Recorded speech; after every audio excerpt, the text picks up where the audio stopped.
So this week we're going to have a look at seeds, everybody. I was out for a walk and I thought you might like to go for a treasure hunt walk and see what kind of seeds that you could find when you're out and about. So you might find pine cones, and you can see the seeds down inside there with their little, oh, I've broken it. They've got little seeds, little tails on the end, so they fly away from the parent plant. Or there might be sticky burrs that have got the seeds inside with their little hooks. You might find some lady's bonnet seeds inside some unusual seed heads. Or some honesty. Or you might find berries full of seeds. Nasturtiums from last year's garden. There's lots of things that you might find. Or, if the weather's horrible, you could do a seed treasure hunt in your not in your garden, in your kitchen.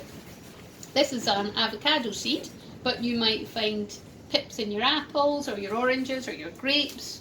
Or you could have a salad and squish open a tomato or something like that and see what you can see. So I am thinking we might grow some cherry tomatoes.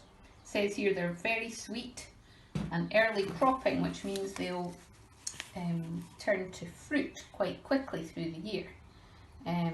If you look at the back of the packet, it says they're sweet and juicy.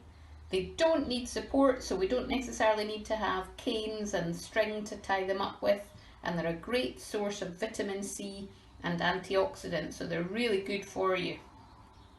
If you look at the chart underneath, the pink part says when we can sow the seeds. So the letters at the top, the J, F, M, A, these are the months of the year, so January, February, March, April. And the pink bit says we can sow indoors in January, February, March and April. So now that we're into February, I think this is the perfect time. I'm also going to try growing some seeds that I collected from outdoor tomatoes last year, which were supposed to be for the school garden, but we ended up, unfortunately, being at home most of the time. So I brought them back to my garden, and I've saved some of the seeds, these tiny little things here, to see if they'll grow. So it's a bit of an experiment. For our tomatoes, I am using an old seed tray, which I'm reusing, and I'm filling it with compost, and it's nice and crumbly and small pieces because the little tiny seeds can attach to that soil nicely. So I've filled up this seed tray, and then I'm going to give it a little bit of water, because we all know that seeds have to have water to grow and to thrive. Fill that one up a wee bit more.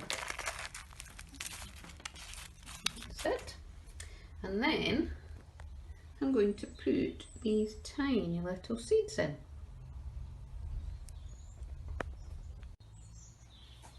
And once I've dropped a seed in, I'm just going to very lightly sprinkle some soil, some compost over the top to cover them up, tuck them into bed. Press it down a little bit so the soil's all touching the seeds. And then what I'm going to do is cover it. Now I've got a piece of glass which I use, and that helps to keep the moisture in. But what you could use is you could put it in a sandwich bag, or you could put some cling film over the top, and that would work just as well. Now seeds need water, like we said, but they also need warmth to start to grow. That special word you use when a seed starts to grow is when it germinates. So it's a bit too cold outside, and too cold even in my greenhouse at the moment. So what I'm going to do is take these seeds into a nice warm sunny windowsill, and hopefully the magic will start to happen in maybe a week's time, and we'll start to get our own tomato plants growing for this summer.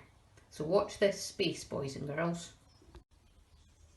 Here are the flowers we're going to try. These are called sweet peas, and they've got a beautiful scent in the summertime.